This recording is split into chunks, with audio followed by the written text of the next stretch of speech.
what did happen to the last 10? I ran away with my life, fast forward, never turn back again. It's kind of funny that the more we pass time, the more we need to set the rewind. And 19 was the year I had to leave you, but now I'm seeing all the signs.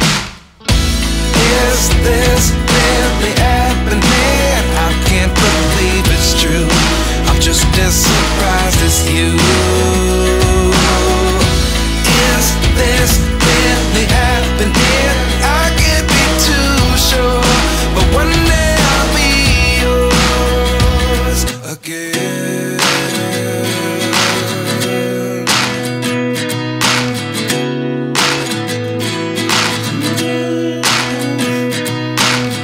Life lessons come one in a dozen, the other 11 get something from nothing. I sit here looking for an answer. Maybe the biggest question was in the last chapter.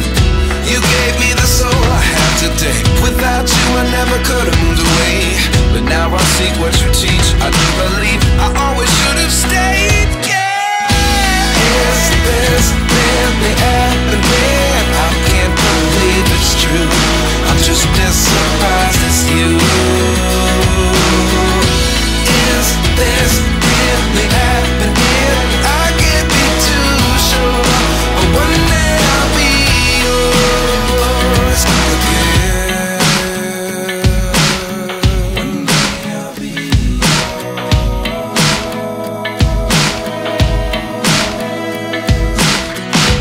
One day I'll be yours. I'll be yours.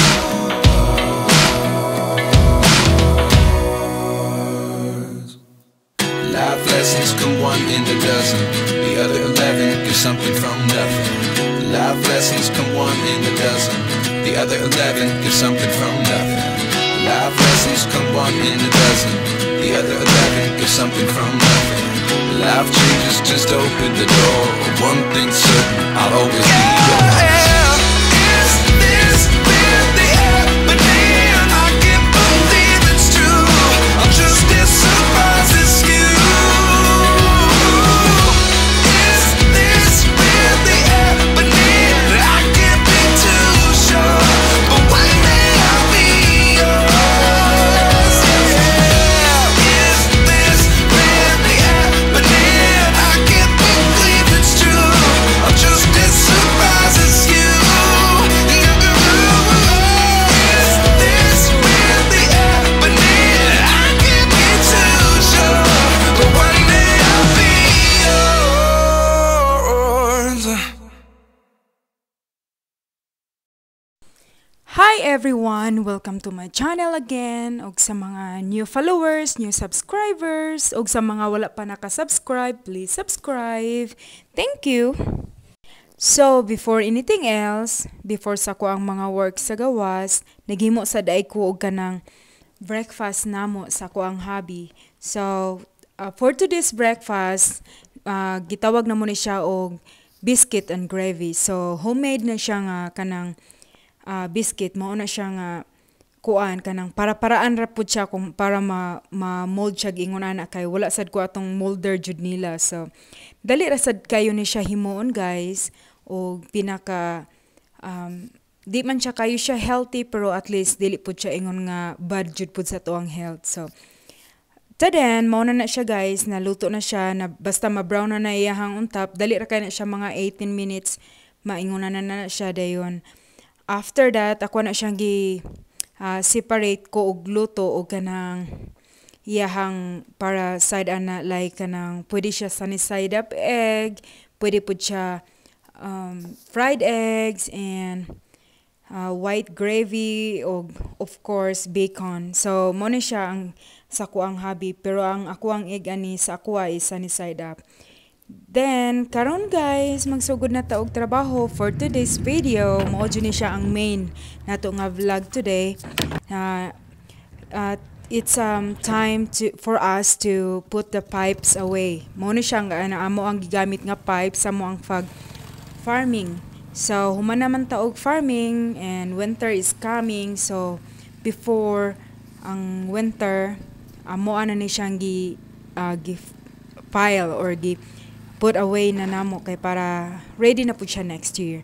So before sa mga ako ang paghakot anang pipe, ako sa dito siyang gimower kay daghan jud kay siya sagbot guys. So karon makita ninyo nga nag-aswat in town ko ug na basin na tingamo nga nganong ako ra ang ga-work.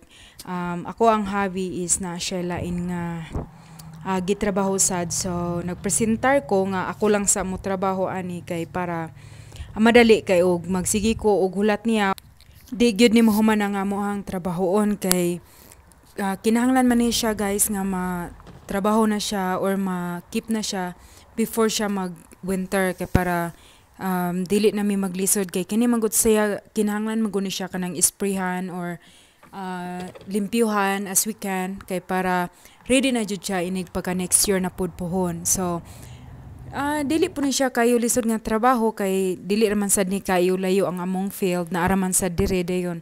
Dool raman sad siya i-file nako, so nagpresentar nako nga ako na lang mo trabaho sa jud ani.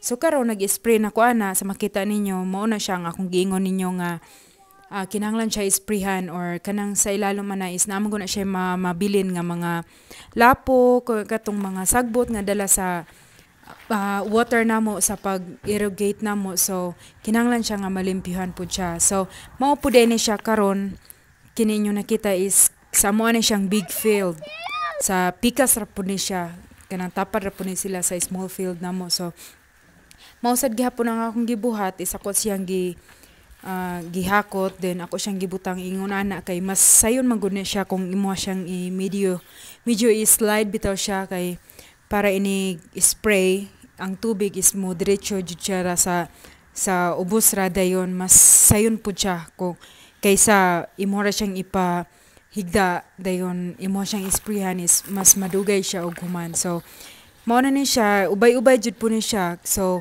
ako ani kay whole day jud po ko ani siya nagtrabaho kay kanang kuan po ni siya diri mga 20 dagway siya ka pipe tanan. So kung dire like I said before sa ko ang mga vlogs nga og dire og wala kan ana din mga trabaho nga mga ingon ani mga siguro dili man kita tanan nga makaaswat og isa ka ingon ani. So much better nga dili na lang jud ka mopuyo dinhi kung dili ka kagwanta kay dili man pud ingon nga sa no choice, pero mas much better kung hilig jud ka og farm. Then ako kay nagdako man jud ko og farm, dili man matawag na tog farm kung naata sa Pinas kay mapobre raman ko sa Pinas, pero at least nga nagpuyo ko og kanang kaumahan og mao ba na sa pinaka lisod kuan nga Bisaya.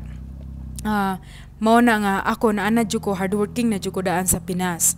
So mao na dire nga pag-abot dire is na may mga trabaho ningon ani bisan pa og lain ni siya nga trabaho kaysa sa Pinas kay lahi ba ang ato ang pamaagi sa pag farming sa Pinas. So dire pag abot ani nga trabaho is ako ra pud silang gi-observe kung giunsa nila pagtrabaho. Actually last year kaming duha to sa kumbana ni nagtrabaho gikan sa pag hakot ingon ani sa pagbalik sa mga sa pipe butang namo sa field kanang ula pay sugod ang irrigation. Kami itong duha dayon karon kay nakabalo naman ko sa mga proseso gonsaon. So mo to nga makatrabaho na ko ingon aning ako na lang isa.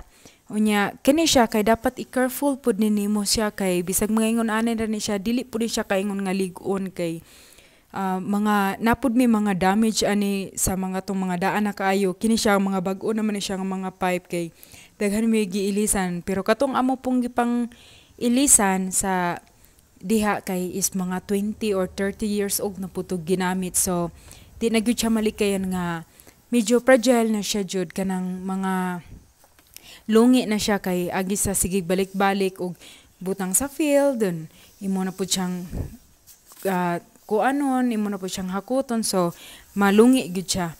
So kinahanglan man na siya nga wala siya mga lungi jud kay kuan kanang para ang tubig inig na tubig na sa pipe dili siya makuan, dili siya madaot or no dili siya ang tubig is dili siya mo manggawa sa pipe kung naa siya buslot. So mao na ni siya karon nga ika second batch na nako ni siya nga pag-spray nako karon sa kuang mga pipe. So ang importante jud kayo ana nga isprehan is kana jud siyang sa sulod kay kanang sa sulod niya is nagyo na siya mga hugaw diha.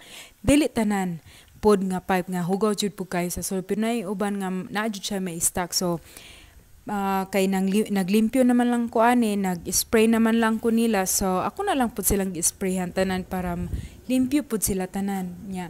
Kung limpyo jud pud kayo siya is kanang mas mo gaan pud siya inig aswat pud nimon ani nila kay og na syempre kung nahihugaw kayo sa ilalom nila is kanang bugat pud siya labi naglapok nga mapilit jud siya sa pipe.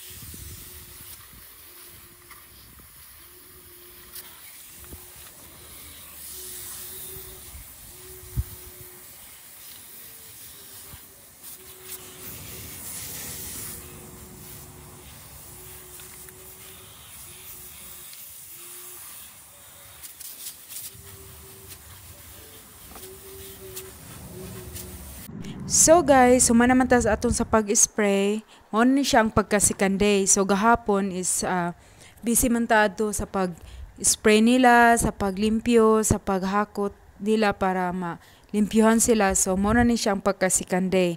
Nya karon ang akong gibuhat sa second day is ako na pud silang gihakot pa diha sa amo ang kung asa na mo sila i-pile. So ingon ana ra di ang among pag-pile, sayon ra sad kayo ba since ako ra man isa, so it takes time for me nga i-pile siya diha kay kinalan man sad siya nga dili na siya magka-gubot pag-pile. So mao ra po na ang akong idea nga unsaon nako siya pag-pile nga bisan ako ra isa nga ma-pile siya pud siya og tarong.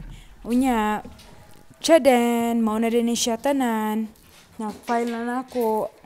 Dayon, hopefully nga dili ni siya mabungkag kay ang akong pag-file murag lahi man tong pag-file nako nga katong akura. Dayon nahuman na naman ta adto sa pag-file tanan, wala na yung mga pipe sa ato ang field. So karon ang amo ang mga cows ako na siyang gibutang sa amo ang field kay para makakaon na sila og tarong. Unya mo din ang field kay nanapot sila mga grass pod nga makaon nila. So that's all for today. Thank you for watching. See you in my next vlog.